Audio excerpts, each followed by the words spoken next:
বন্ধুরা, ঘর যখন পর নাটকের দ্বিতীয় পর্ব দেখার পর বুকটা ফেটে যাচ্ছে। একদিকে মামুন তার বোনকে লম্পট চেয়ারম্যানের হাত থেকে বাঁচাতে মরিয়া, অন্যদিকে গর্ভধারিণী মাই কেন নিজের মেয়ের জীবন অন্ধকারের দিকে ঠেলে দিচ্ছে। আগামীকাল আসছে এই নাটকের তৃতীয় পর্ব, যেখানে আমরা দেখব মামুন কি পারবে তার বোন মায়াকে এই নরক থেকে বাঁচাতে, নাকি মা আর চেয়ারম্যানের চক্রান্তে মায়ার জীবন চিরতরে শেষ হয়ে যাবে। জানতে হলে আজকের ভিডিওটি শেষ পর্যন্ত দেখুন। আজকের পর্বে আমরা দেখলাম নাটকের মোড় একদম ঘুরে গেছে। জুয়ারির নেশা, রাজু আর তার বন্ধু যেভাবে জুয়ায় আসক্ত তা সমাজের এক নগ্ন বাস্তবতা ফুটিয়ে তুলেছে। রাজু মনে করছে সে জিতছে, কিন্তু আসলে সে তিলে তিলে তার পরিবারকে ধ্বংস করছে। চেয়ারম্যানের কুনজর, লম্পট চেয়ারম্যানের নজর পড়েছে মামুনের বোন মায়ার ওপর। সে মামুনকে টাকার লোভ দেখিয়ে, বিদেশে পাঠানোর টোপ দেখিয়ে নিজের আখের গোছাতে চাইছে। মায়ের অসহায়ত্ব নাকি স্বার্থপরতা? মামুনের মা যেভাবে মায়াকে চেয়ারম্যানের সাথে বিয়ে দিতে উঠে পড়ে লেগেছে তা আমাদের ভাবিয়ে তোলে। মা কি সত্যি অভাবের তাড়নায় এমনটা করছে, নাকি এর পেছনে অন্য কোনো গোপন রহস্য আছে? আমার মতে মামুন চরিত্রটি এই নাটকের আসল হিরো। সে একা পুরো সিস্টেম আর নিজের পরিবারের ভুল সিদ্ধান্তের বিরুদ্ধে লড়ছে। তবে মামুনের মা যেভাবে মায়াকে লম্পট চেয়ারম্যানের হাতে তুলে দিতে চাইছে তা একজন মা হিসেবে মেনে নেওয়া খুব কঠিন। এটা কি শুধুই দারিদ্র্য, নাকি চেয়ারম্যান তাকে ব্ল্যাকমেল করছে?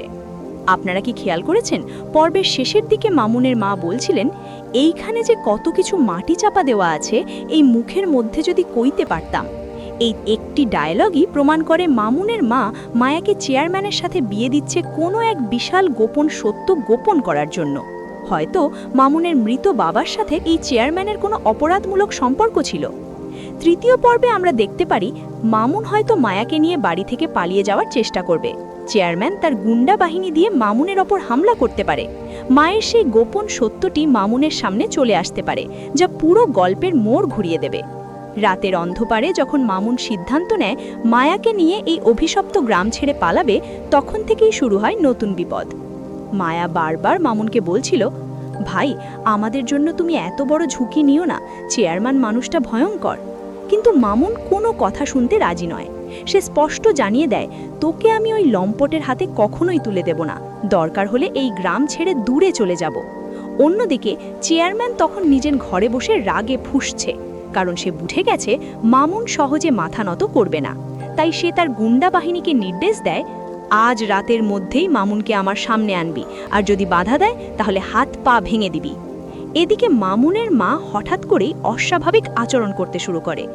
মায়া যখন কাপড় গোছাচ্ছিল তখন মা কেঁদে কেঁদে বলে ওঠে, তোরা পালাইয়া গেলে বাঁচবি না রে, চেয়ারম্যান তোদের ছাড়বে না। তখন মামুন রাগে চিৎকার করে বলে, তুমি মা হয়েও কিভাবে ওই জানোয়ারের পক্ষ নাও? তুমি কি সত্যিই মায়াকে বিক্রি করে দিতে চাও? এই কথাটা শুনে মা হঠাৎ চুপ হয়ে যায়। তার চোখে ভয় স্পষ্ট দেখা যায়। মনে হচ্ছিল সে এমন একটা সত্য লুকিয়ে রেখেছে যা বললে পুরো পৃথিবী কেঁপে উঠবে। ঠিক তখনই বাইরে থেকে দরজায় জোরে ধাক্কার শব্দ আসে, ধরাম ধরাম। মায়া ভয় পেয়ে মামুনের হাত শক্ত করে ধরে। বাইরে থেকে চেয়ারম্যানের লোকের গলা শোনা যায়, দরজা খোল, চেয়ারম্যান সাহেব ডাকছে। মামুন দ্রুত ঘরের পেছনের দরজা দিয়ে মায়াকে নিয়ে পালানোর চেষ্টা করে, কিন্তু বাড়ির চারপাশ তখন গুন্ডাদের দ্বারা ঘেরা। হঠাৎ অন্ধকারের মধ্যে একজন লোক এসে মামুনের মাথায় আঘাত করে। মায়া চিৎকার দিয়ে ওঠে, ভাইয়া! রক্তাক্ত অবস্থায় মাটিতে পড়ে যায় মামুন। আর ঠিক তখনই চেয়ারম্যান সামনে এসে ভয়ঙ্কর হাসি দিয়ে বলে, এই গ্রামের বিরুদ্ধে যাওয়ার শাস্তি খুব ভয়ঙ্কর মামুন। কিন্তু সবাইকে অবাক করে দিয়ে তখন মামুনের মা চেয়ারম্যানের সামনে দাঁড়িয়ে যায়। কাঁদতে কাঁদতে সে বলে ওঠে, না, আর অন্যায় সহ্য করছি আমি, আজ আমি সব সত্য বলে দিব। চেয়ারম্যানের মুখের হাসি মুহূর্তেই মিলিয়ে যায়। মামুন আহত অবস্থায় মাটিতে পড়ে থেকেই অবাক চোখে মায়ের দিকে তাকায়। তারপর মা কাপা গলায় বলে, মামুন, তোর বাবার মৃত্যুর পেছনে একটা ভয়ঙ্কর সত্য আছে, আর সেই সত্য জানে শুধু আমি আর চেয়ারম্যান। আমরা দেখলাম বহু বছরের গোপন সত্য ধীরে ধীরে সামনে আসতে শুরু করেছে। মামুনের মা যখন চেয়ারম্যানের মুখের দিকে তাকিয়ে সত্য বলতে যাচ্ছিল, তখনই চেয়ারম্যান চিৎকার করে ওঠে, চুপ, একটা কথাও বলবি না। তার চোখে তখন ভয় স্পষ্ট, কারণ এতদিন যে রহস্য সে টাকার জোর আর ক্ষমতার দপটে চাপা দিয়ে রেখেছিল, আজ সেটা প্রকাশ হয়ে যাওয়ার উপক্রম। কিন্তু মামুনের মা এবার আর থামেনি। কাঁদতে কাঁদতে সে বলে, আজ আর ভয় পাই না, আমি অনেক অন্যায়ের বোঝা বইছি, আর না। মায়া তখন অবাক হয়ে মায়ের দিকে তাকিয়ে আছে। সে কখনো ভাবতেই পারেনি তার নিজের মা এত বড় কোনো সত্য লুকিয়ে রেখেছে। মামুন মাথা থেকে রক্ত ঝরতে ঝরতেই দাঁড়ানোর চেষ্টা করে। সে কষ্টে কষ্টে বলে, মা সত্যি ক, আব্বাকে কি হয়েছিল? এই প্রশ্ন শুনে মায়ের চোখ ভিজে যায়। সে ধীরে ধীরে বলতে শুরু করে, তোর বাবা মানুষটা খুব সৎ ছিল রে মামুন। চেয়ারম্যানের সব অবৈধ ব্যবসার কথা জেনে গেছিল। গ্রামের গরিব মানুষের জমি দখল, বিদেশে মানুষ পাঠানোর নামে টাকা লুট, সব কিছুর প্রতিবাদ করছিল সে। চেয়ারম্যান তখন রাগে বন্দুক বের করে ফেলে, গুন্ডাদের দিকে তাকিয়ে বলে, এই বুড়ির মুখ বন্ধ কর। কিন্তু আশ্চর্যের বিষয়, গুন্ডারাও তখন দ্বিধায় পড়ে যায়, কারণ গ্রামের অনেক মানুষ ইতিমধ্যেই সেখানে জড়ো হতে শুরু করেছে। মায়ের কাঁপা গলা আবার শোনা যায়, সেদিন তোর বাবার চেয়ারম্যানের সব অপরাধের কাগজ পাইয়া গেছিল। বিদেশে মানুষ পাচার, জমি দখল, সব কিছুর প্রমাণ ছিল তার কাছে। মামুন দাঁত চিপে জিজ্ঞেস করে, তারপর? কাশেম কষ্টে কষ্টে বলে, চেয়ারম্যান তোর বাবারে মারতে চাইছিল, কিন্তু শেষ মুহূর্তে তোর মা। হঠাৎ মামুনের মা চিৎকার দিয়ে ওঠে, থাম, আর একটা কথাও না। তার চোখ দিয়ে তখন অজরে পানি ঝরছে। মামুন রাগে কাঁপতে কাঁপতে বলে, মা সত্যি ক, তুমি আব্বাকে মাইরা ফেলছো? এই প্রশ্ন শুনে মা মাটিতে বসে পড়ে। চারিদিকে নিস্তব্ধতা নেমে আসে। তারপর ধীরে ধীরে মা বলতে শুরু করে, আমি তোর বাবারে মারি নাই রে, আমি তাকে বাঁচাতে চাইছিলাম। সবাই অবাক হয়ে যায়। মা কাঁদতে কাঁদতে বলে, সেদিন চেয়ারম্যানের লোকজন তোর বাবারে মারতে ছিল। আমি তাদের সামনে হাত জোর করে কাঁদছিলাম, কিন্তু তোর বাবা চেয়ারম্যানের বিরুদ্ধে সব প্রমাণ থানায় দিতে চাইছিল। মায়া চোখ মুছতে মুছতে জিজ্ঞেস করে, তাহলে আব্বা মারা গেল কিভাবে? মা কাঁপা গলায় বলে, চেয়ারম্যান নিজ হাতে তাকে নদীর ধারে নিয়ে গেছিল। তারপর? হঠাৎ চেয়ারম্যান চিৎকার করে ওঠে, চুপ কর। সে বন্দুক তুলে এবার সরাসরি মামুনের দিকে তাক করে। মায়া দৌড়ে ভাইয়ের সামনে এসে দাঁড়ায়, চিৎকার করে বলে, আগে আমাকে মারেন। ঠিক তখনই দূর থেকে পুলিশের সাইরেনের শব্দ শোনা যায়। পুলিশ আসছে বুঝতে পেরে চেয়ারম্যানের মুখের রং পাল্টে যায়। কিন্তু সবাইকে অবাক করে দিয়ে চেয়ারম্যান হঠাৎ মুচকি হাসে। সে বলে, তোরা ভাবছিস পুলিশ আমারে ধরতে আসছে? এই থানার ওসি পর্যন্ত আমার পকেটে। এই কথা শুনে গ্রামের মানুষ আবার ভয় পেয়ে যায়। ঠিক তখনই পুলিশের গাড়ি এসে থামে। গাড়ি থেকে একজন অফিসার নেমে ধীরে ধীরে সামনে আসে, আর তাকে দেখে চেয়ারম্যানের মুখের হাসি মুহূর্তেই উধাও হয়ে যায়। কারণ গাড়ি থেকে নামা মানুষটা কোনো সাধারণ পুলিশ না, সে হলো মামুনের বহু বছর ধরে নিখোঁজ থাকা বড় ভাই আরিফ। আমরা দেখলাম গল্পের এক বিস্ফোরক মোড়। পুলিশের গাড়ি থেকে যখন আরিফ নামলো, তখন পুরো গ্রামের মানুষ হতবাক হয়ে যায়। মামুন অবিশ্বাসের চোখে তাকিয়ে থাকে। তার মুখ থেকে শুধু একটা কথাই বের হয়, ভাইয়া। মায়াও দৌড়ে গিয়ে আরিফকে জড়িয়ে ধরে কান্নায় ভেঙে পড়ে, কারণ সবাই জানতো আরিফ বহু বছর আগে নিখোঁজ হয়ে গেছে। চেয়ারম্যানের মুখের রং তখন ফ্যাকাশে। সে তোতলাতে তোতলাতে বলে, তুমি বেঁচে আছো?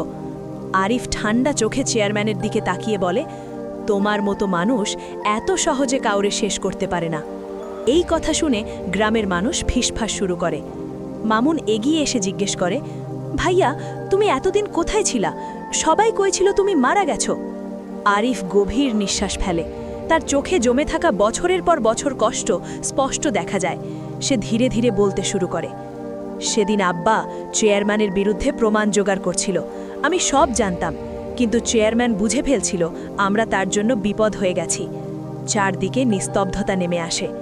আরিফ আবার বলে, এক রাতে চেয়ারম্যানের লোকজন আমাদের ওপর হামলা করে। আমি আব্বারে বাঁচাইতে গেছিলাম, কিন্তু তার গলা ভারী হয়ে আসে। মামুন কাঁপা গলায় বলে, তারপর কি হয়েছিল ভাইয়া? আরিফ দাঁত চেপে বলে, আমি নিজের চোখে দেখছি চেয়ারম্যান তোর আব্বারে নদীর ধারে গুলি করছে। এই কথা শুনে পুরো গ্রাম উত্তেজিত হয়ে ওঠে। চেয়ারম্যান তখন চিৎকার করে বলে, সব মিথ্যা, এই ছেলে মিথ্যা কইতেছে। কিন্তু আরিফ এবার নিজের পকেট থেকে একটা পুরনো পেন ড্রাইভ বের করে। সে বলে, মিথ্যা হলে এইটার ভিতরে কি আছে দেখবি? চেয়ারম্যানের চোখ বড় হয়ে যায়, কারণ সে বুঝতে পারে তার বহু বছরের লুকানো অপরাধের প্রমাণ হয়তো আরিফের কাছে আছে। আরিফ পুলিশ অফিসারের হাতে পেন ড্রাইভটা দিয়ে বলে, এইখানে চেয়ারম্যানের সব অবৈধ ব্যবসার ভিডিও আছে, মানুষ পাচার, জমি দখল, খুন, সব কিছুর প্রমাণ। গ্রামের মানুষ ক্ষোভে ফেটে পড়ে। একজন চিৎকার করে বলে, এই শয়তানরে এতদিন আমরা নেতা বানায় রাখছিলাম। চেয়ারম্যান বুঝতে পারে পরিস্থিতি ভয়ঙ্কর হয়ে গেছে, তাই সে ধীরে ধীরে পিছিয়ে পালানোর চেষ্টা করে। কিন্তু ঠিক তখনই মামুন তার সামনে এসে দাঁড়ায়। রাগে কাঁপতে কাঁপতে মামুন বলে, আজকে আর পালাইতে পারবা না, আমার আব্বার রক্তের হিসাব আজকেই দিতে হবে। চেয়ারম্যান হঠাৎ পকেট থেকে আরেকটা বন্দুক বের করে মামুনের দিকে তাক করে। সবাই আতঙ্কে চিৎকার করে ওঠে। ঠিক তখনই মায়া দৌড়ে ভাইয়ের সামনে এসে দাঁড়ায়। আরিফ চিৎকার করে বলে, মায়া সরে যা। কিন্তু ততক্ষণে গুলির শব্দ শোনা যায়। ধাম! মুহূর্তের মধ্যে চারপাশ নিস্তব্ধ হয়ে যায়। মামুন চোখ বন্ধ করে দাঁড়িয়ে থাকে, কিন্তু কয়েক সেকেন্ড পর সে বুঝতে পারে গুলিটা তার গায়ে লাগেনি। ধীরে ধীরে সে চোখ খুলে সামনে তাকায়, আর যা দেখে তা দেখে তার পৃথিবীটাই যেন থেমে যায়। কারণ তার সামনে রক্তাক্ত অবস্থায় মাটিতে পড়ে আছে তার নিজের মা। আমরা দেখলাম এক হৃদয় বিদারক মুহূর্ত। মামুনের মা গুলিবিদ্ধ হয়ে মাটিতে পড়ে যেতেই পুরো এলাকা কান্না আর চিৎকারে ভারী হয়ে ওঠে। মায়া মায়ের মাথা কোলে নিয়ে কাঁদতে কাঁদতে বলে, মা চোখ খোলো মা, আমাদের ছায়রা যাইও না। মামুন হতবম্ব হয়ে দাঁড়িয়ে থাকে। যে মাকে কিছুক্ষণ আগেও সে ভুল বুঝেছিল, সেই মা আজ নিজের জীবন দিয়ে তাকে বাঁচিয়ে দিল। আরিফ রাগে ফুঁসতে ফুঁসতে চেয়ারম্যানের কলার চেপে ধরে বলে, তুই মানুষ না, জানোয়ার। চেয়ারম্যান ভয় পেলেও মুখে দম্ভ দেখানোর চেষ্টা করে। সে বলে, আমারে ধরলেও কিচ্ছু করতে পারবি না, আমার হাত অনেক লম্বা। কিন্তু এবার পুলিশ এগিয়ে আসে। অফিসার গম্ভীর কণ্ঠে বলে, চেয়ারম্যান সাহেব, আপনার খেলা শেষ, এবার আইনের সামনে জবাব দিতে হবে। চেয়ারম্যানকে হাত করা পরানো হয়। গ্রামের মানুষ তখন আনন্দে চিৎকার করে ওঠে, কারণ বহু বছরের অত্যাচারের শেষ অবশেষে সামনে এসেছে। কিন্তু মামুনের চোখে তখন কোনো আনন্দ নেই। সে শুধু মায়ের হাত ধরে কাঁপা গলায় বলে, মা তুমি আমারে মাফ কইরা দাও, আমি তোমারে ভুল বুঝছিলাম। মায়ের ঠোঁটে তখন ক্ষীণ হাসি ফুটে ওঠে। সে ধীরে ধীরে বলে, বাবা আমি যা করছি তোদের বাঁচানোর জন্যই করছি। চেয়ারম্যান আমারে ব্ল্যাকমেল করত।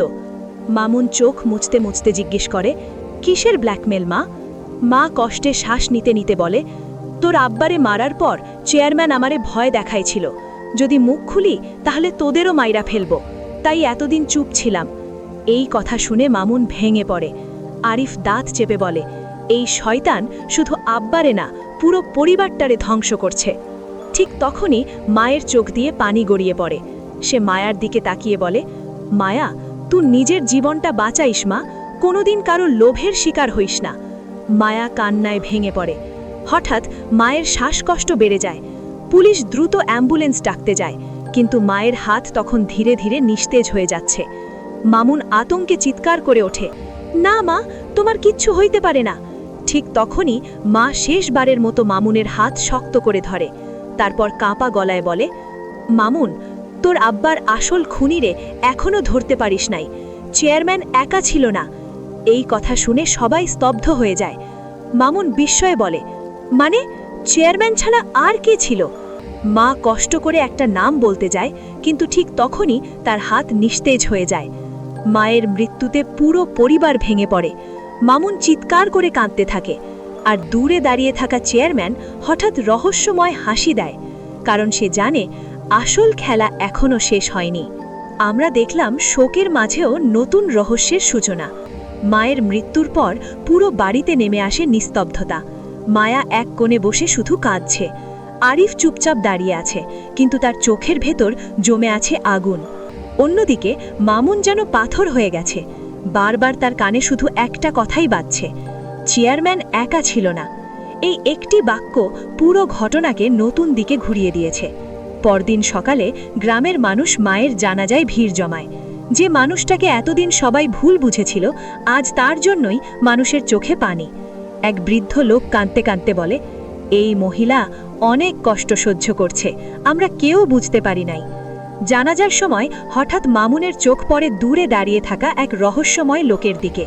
লোকটা কালো চাদর গায়ে দিয়ে মুখ লুকিয়ে দাঁড়িয়ে আছে। মামুন তাকাতেই লোকটা দ্রুত সেখান থেকে চলে যায়। মামুনের মনে সন্দেহ জাগে। সে আরিফকে বলে, ভাইয়া ওই লোকটাকে আমি আগে কখনো দেখিনি। আরিফ সঙ্গে সঙ্গে তার পেছনে দৌড় দেয়, কিন্তু লোকটা গ্রামের ভেতরের সরু রাস্তা দিয়ে এমনভাবে হারিয়ে যায় যেন সে আগেই সব পথ চিনত। এদিকে চেয়ারম্যানকে থানায় নেওয়া হলেও তার মুখে কোনো ভয় নেই, বরং সে মুচকি হেসে ওসিকে বলে, বেশি দিন এইখানে রাখার ক্ষমতা তোমাদের নেই। ওসি কিছু বলার আগেই থানায় একটি কালো গাড়ি এসে থামে। গাড়ি থেকে নেমে আসে শহরের বড় ব্যবসায়ী ও রাজনৈতিক নেতা হাজি বশির। তাকে দেখে থানার সবাই সম্মান দেখাতে শুরু করে। মামুন আর আরিফ দূর থেকে বিষয়টা লক্ষ্য করে অবাক হয়ে যায়, কারণ হাজি বশির সরাসরি চেয়ারম্যানের কাছে গিয়ে বলে, চিন্তা কইরো না, আমি আছি। এই দৃশ্য দেখে আরিফের চোখে সন্দেহ জাগে। সে ধীরে ধীরে বলে, মামুন, মনে হয় আব্বার মৃত্যুর পেছনে শুধু চেয়ারম্যান না, আরও বড় কেউ জড়িত আছে। ঠিক তখনই থানার এক পুরনো কনস্টেবল চুপি চুপি মামুনের হাতে একটা পুরনো খাম তুলে দেয়। সে ফিসফিস করে বলে, এইটা তোমার আব্বা মারা যাওয়ার আগের দিন আমার কাছে রাখছিল, কইছিল যদি তার কিছু হয় তাহলে যেন তার পরিবারের হাতে দিই। মামুন কাঁপা হাতে খাম খোলে। ভেতরে একটা পুরনো ছবি আর কয়েকটা কাগজ পাওয়া যায়। ছবিটা দেখে মামুনের চোখ বিস্ময়ে বড় হয়ে যায়, কারণ ছবির মধ্যে একসাথে দাঁড়িয়ে আছে চেয়ারম্যান, হাজি বশির আর মামুনের নিজের চাচা রশিদ। মায়া অবাক হয়ে বলে, চাচা এই সব লোকের সাথে ছিল? ঠিক তখনই আরিফ কাগজগুলোর মধ্যে একটা ফাইল দেখে হতবাক হয়ে যায়। সে কাঁপা গলায় বলে, এইটা তো জমির কাগজ, আর এইখানে লেখা আছে আমাদের বাড়ি আর জমি সব চেয়ারম্যানের নামে লিখে দেওয়া হয়েছে। মামুন রাগে কাগজ চেপে ধরে। সে দাঁত চেপে বলে, তার মানে চাচাও আমাদের সাথে বিশ্বাসঘাতকতা করছে। ঠিক তখনই বাড়ির বাইরে থেকে পরিচিত কণ্ঠ শোনা যায়, মামুন, দরজা খোল, আমার তোর সাথে জরুরি কথা আছে। সবাই চমকে দরজার দিকে তাকায়, কারণ বাইরে দাঁড়িয়ে আছে মামুনের চাচা রশিদ।